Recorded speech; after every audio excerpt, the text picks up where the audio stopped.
il y a une fatigue qui n'est pas liée au manque d'énergie. C'est la fatigue de recommencer. Recommencer avec espoir, recommencer avec motivation, recommencer en se disant, cette fois-ci ce sera différent. Et pourtant, la fin ressemble étrangement aux précédentes. Aujourd'hui, on va mettre des mots sur une réalité que beaucoup vivent sans la comprendre. Pourquoi un nouveau départ ne garantit absolument pas un nouveau résultat? Et pourquoi ce n'est ni un manque de chance, ni une erreur de timing? Vous savez, changer de situation ne change pas la structure. Elle ne change pas la structure avec laquelle tu entres dans cette situation. Et c'est là que tout se joue. On adore les nouveaux départs, un nouveau projet, une nouvelle relation, un nouveau poste, parce qu'ils donnent l'impression, l'illusion d'une page blanche. Mais voici la vérité inconfortable. Tu n'entres jamais vierge dans un nouveau départ. Tu y entres avec tes réflexes, tes peurs, tes passifs et tes actifs, tes stratégies de protection, tes schémas non résolus. Le contexte change, mais le fonctionnement, lui, reste le même. Prenons quelqu'un qui lance régulièrement de nouveaux projets.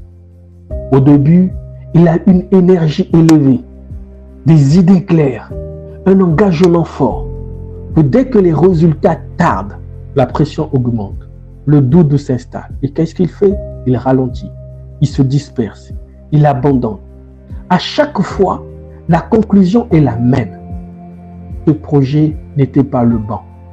Mais le point commun, ce n'est pas le projet. Ou prenons les relations. À chaque fois, le début est différent.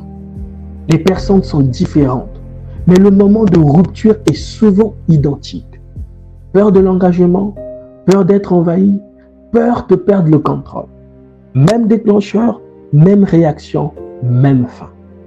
Voici la révélation centrale de cet épisode. Ce n'est pas la situation qui décide de l'issue. C'est le schéma qui s'active à l'intérieur de la situation. Et tant que ce schéma n'est pas identifié et travaillé, chaque nouveau départ devient une nouvelle répétition. Je le répète. Tant que ce schéma n'est pas identifié et travaillé, sache-le et retiens-le que tout nouveau départ deviendra pour toi une nouvelle répétition. Et je te pose une question simple mais essentielle. À quel moment précis dans tes nouveaux départs commences-tu à faire exactement comme avant? Ce moment-là, c'est la porte d'entrée du schéma. Et j'insiste sur un point important. Reconnaître un schéma n'est pas se blâmer, c'est reprendre du pouvoir. Parce que tu peux observer, tu peux l'interrompre, mais rarement seul. Et c'est précisément à cet endroit que le coaching devient pertinent. Pas au moment où tout va mal, mais au moment où tu réalises, je sais exactement quand ça commence.